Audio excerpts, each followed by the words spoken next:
भारत माता को प्रणाम करते हुए आप सबके इस गुरु माता पिता को प्रणाम करता हूँ। सारे बुजुर्गों को राम राम और बाल बच्चों को ढेर सारा प्यार। आज चर्चा करेंगे कि लोगों को निरर्थक डर क्यों लगता है।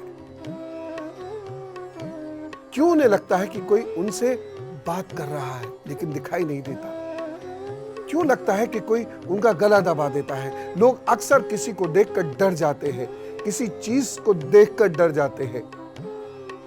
लोगों को ऐसा क्यों लगता है कि कोई शख्स जीवित नहीं है लेकिन हमारे सामने खड़ा हुआ है। कौन लोग होते हैं जो ये कहते हैं कि हमारे पर भूत चढ़ गया है। आवाजें बदल जाती हैं, सर पटकने लगते हैं कुछ लोग तो भविष्य तक बताने लग जाते हैं। ये सब माजरा है क्या, समझिए जरा। बहुत सारी स्थितियों में, बल्कि ज्यादातर स्थितियों में हमारा डर निर्मूल होता है, उसका कोई आधार नहीं होता। बस मन हमारा आधार हो जाता है। मन की वजह से खामोखा में हम डरते हैं। चंद्रमा हमारा मन है और मन चेतन है। मन कभी भी स्थिर या जड़ नहीं हो सकता। इसमें हजारों किस्म के विचार लगातार घूमते रहते हैं। एनाटॉमी के अनुसार चंद्रमा का अधिकार क्षेत्र है ब्रेन का हाइपोथैलेमस हिस्सा।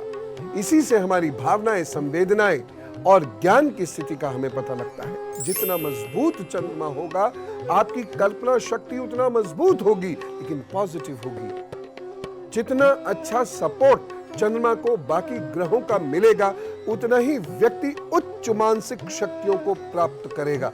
क्यों कुछ लोग सोचते रह जाते हैं और क्यों कुछ लोग सोचते सोचते वैज्ञानिक बन जाते हैं। क्यों कुछ लोग सिर्फ सारा दिन बैठ के मुंगेरी लाल के हसीन सपने देखते हैं। वहीं कुछ लोग एक छोटा सा व्यापार शुरू करके और बहुत बड़े व्यापारी क्या इंडस्ट्रियलिस्ट बन जाते हैं। क्यों होता है?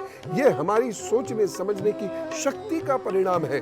चंद्रमा अकेला है तो बहुत अच्छे परिणाम नहीं होंगे। केमद्रुम योग से ये ग्रसित हो जाएगा। काल सर्प भाग्य को खराब नहीं कर रहा, दिमाग को खराब कर रहा है। काल सर्प भाग्य को कमजोर नहीं कर रहा, काम करने की, सोचने की, विचारने की, धैर्य आदि की शक्तियों को कमजोर कर रहा है। और भाग्य ये नहीं है कि 100% लिख के आया है। ये दो ज्योतिष कभी नहीं मानता इसे। लिहाजा आपके पास अपॉर्चुनिटीज होती है, रास्ते होते हैं। अब सही वक्त पर सही निर्णय ही नहीं लेने देगा ये राहु केतु आपको। इसलिए आप स्वयं अपने लिए संघर्ष उत्पन्न करेंगे। करूं ना करूं, करूं ना करूं, कैसे करूं, ऐसे करूं, वैसे करूं, वो मदद कर दे तो अच्छा है, वो मदद कर दे तो अच्छा है। यही सोचते रहने की वजह से आप तरक्की नहीं करते। और वहीं एक व्यक्ति अब बिंदास डिसीजन लेके प्रभु पर छोड़ता है सब चीज और काम करता है, अपने गुणों को बांटता है, वो जीत जाता है। आपने महसूस किया होगा कि कभी कभी आपको बहुत डर लगता है। आपकी पत्नी या पति या बच्चे जरा सा लेट हो जाए तो मन में अजीब अजीब ख्याल आते हैं, बुरे ही आते हैं तुरंत। ये मन को घेरते हैं। कभी कभी ऐसा भी होता है कि आप वाहन चलाने में डरने लगते हैं, वैसे आप वर्षों से चला रहे थे। कभी कभी ऐसा होता है आप पैसा लगाने में डरते जबकि आप बरसों से वैसे ही लगा रहे थे। क्यों होता है?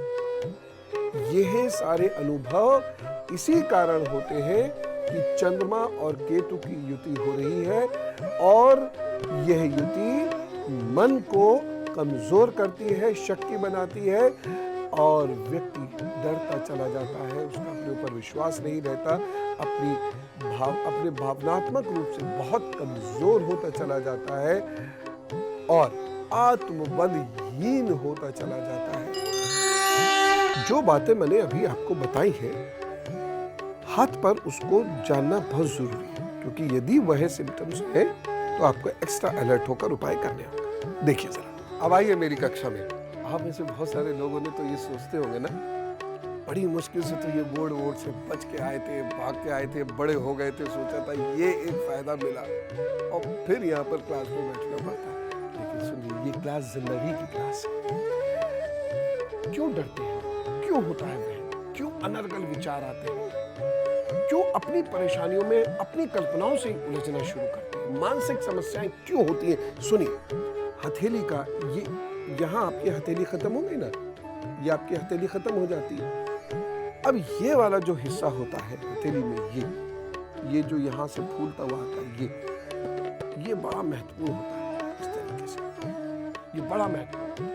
अगर ये हिस्सा आपका उठा हुआ है, ये वाला हिस्सा उठा हुआ है और ये दबा हुआ है हाथ में, ये वाला हिस्से की मैं बात कर रहा हूं, है ना, ये दाहिना हाथ है ना आपका, इस तरीके से ये तो ये वाला जो हिस्सा है ना, ये मैं इसकी बात कर रहा हूं, ये हिस्सा आपका खूब उठा हुआ है यहां से, और ये हिस्सा आपका दबा हुआ है, ये वाला हिस्सा। हाँ, ये तो उठ गया आपका, ये वाला हिस्सा, ये केतु का हिस्सा है, ये आपका उठा हुआ है, हथेली से जहां हथेली खत्म हो रही होती है वो वाला हिस्सा, ये तो उठा हुआ है, और चंद्रमा का ये हिस्सा यहाँ से ये दबा हुआ है, और कुछ लाइनें नीचे की ओर इस तरीके से जा रही है, कुछ लाइनें ऐसी जा रही है। सारी लाइनें हो गई ना, वैसे साफ करके बताता हूँ।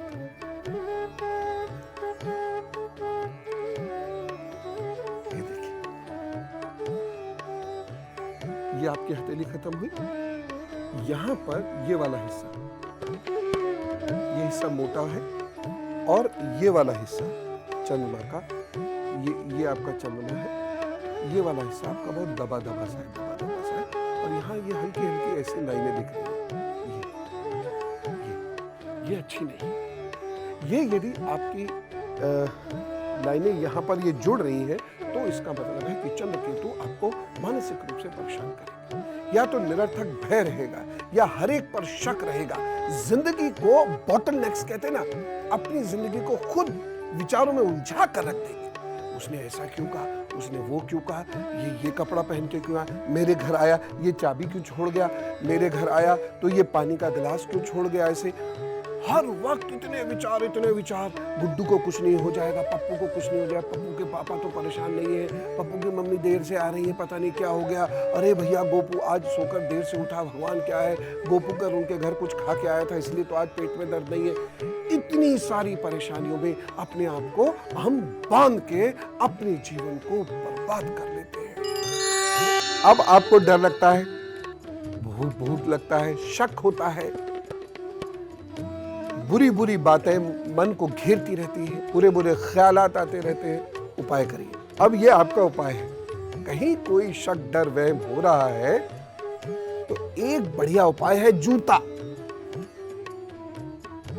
दान के लिए भाई, दान देना है, जूता खरीदिए, दान दे दीजिए। और अगर बहुत ज्यादा डर आपको लगता है, अजीब गरीब ख्याल आते हैं और लगता है कि कोई मेरे साथ ये कर रहा है, मुझे वो डरा रहा है आदि, तो ऐसे लोगों को फटे हुए जूते और फटे हुए वस्त्र नहीं पहनने चाहिए। बहुत डर शक रहता है, भयभीत रहते हैं आप, तो हाथ में चांदी का छल्ला कनिष्ठा में सोमवार को पहन लीजिए, प्रभु का नाम लेके। 50 ग्राम शंखपुष्पी, 50 ग्राम मिश्री मिलाकर रख लीजिए और थोड़े थोड़े दूध के साथ रोजाना लेते रहिए। खत्म हो जाए फिर कर लीजिए। जब भी डिप्रेशन महसूस हो, क्योंकि मैंने बताया था ना, चंद्र केतु की युति डिप्रेस करेगी, डर लगेगा, तो जब भी डिप्रेशन या दर्द आपको महसूस हो, या कभी बहुत आवेश आपको लग रहा है, या ऐसा लग रहा है कोई मुझ पे चढ़ गया, कुछ हो गया, कुछ मैं सोचता हूं, कुछ मैं कहता हूं, वगैरह वगैरह, तो लहसुन पीसकर उसका रस या अर्क जिसे कहते हैं, वह नाक के नथुने में लगा लें। खासतौर से वो लोग जिन्हें रात में सोते हुए डर लगता है, या सोने से पहले बहुत डर लगता है, अंधेरे में डर लगता है, ऐसे एक बूंद निगल डालें, एक बूंद डालें, सुड़ करें और हनुमान जी का नाम लेते हुए सो जाए, कुछ नहीं होना। गुरु मंत्र, लाखों उपायों का एक उपाय, सारे डर और भूत सब भागते नजर आएंगे, और यह है बजरंग बाण का पाठ। तो अब मैं जो आपको लाइनें बता रहा हूं, इन्हें आप रख लीजिए। बजरंग बाण जब आप पढ़े, और विशेष रूप से जब ये वाक्य आए, ये लाइनें, तब पूरा जोर लगा के पढ़ा कीजिए, और इन्हें अलग से भी पढ़ सकते हैं। सुनिए, आपका डर सुनते सुनते गायब हो जाएगा, आपके अंदर ओज और आत्मविश्वास सुनते सुनते आएगा। ओम हन हन हन हनुमंत हटीले, बैरही मारू वज्र की कीले। ओम ह्रीम ह्रीम ह्रीम हनुमंत कपीसा, ओम हूं हूं हूं हरिउरुशीषा। और सुनिए, हनुमान जी का आराधना कीजिए सुनकर। ओम हंग हंग हाक देत कपि चंचल, ओम संग संग सहमी पराने खलदल। यह बजरंग बाण जो जापे, ताते भूत प्रेत सब कापे। यह आपको करना है। और सुनिए, धूप दे अरु जपे हमेशा, ताते तन नहीं रहे कलेशा। ये जब आप जपना शुरू करेंगे और पूरे जोश के साथ, आनंद के साथ, गाते हुए रिदम के साथ, तो आपका ना कोई डर, भय, भूत, शक कुछ आपको परेशान नहीं कर सकता। आपके अंदर आत्मविश्वास आएगा। ये जो बीज मंत्र है इसके अंदर, ये पूरे ऊर्जा के जो प्लेक्सेस होते हैं, ऊर्जा के जो केंद्र होते हैं, वहां से ऊर्जा पूरे शरीर में फैला देते हैं। मन मस्तिष्क आत्मविश्वास से लबरेज हो जाता है। फिर आपकी जिंदगी आप खुद सरल कर लेते हैं, कृपा उसकी। अब कल का एजेंडा, हाथ पर पेट। अब यही है कल का एजेंडा, हाथ पर पेट। इसमें क्या होगा तो कल ही पता चलेगा। आज क्या करना है? खुश रहना है, प्रभु का स्मरण कीजिए, जरा बजरंग बाण पढ़िए गा के, बड़ा आनंद आएगा। मैं फिर कल मिलता हूँ आपसे, ठीक है? राम राम, नमस्कार।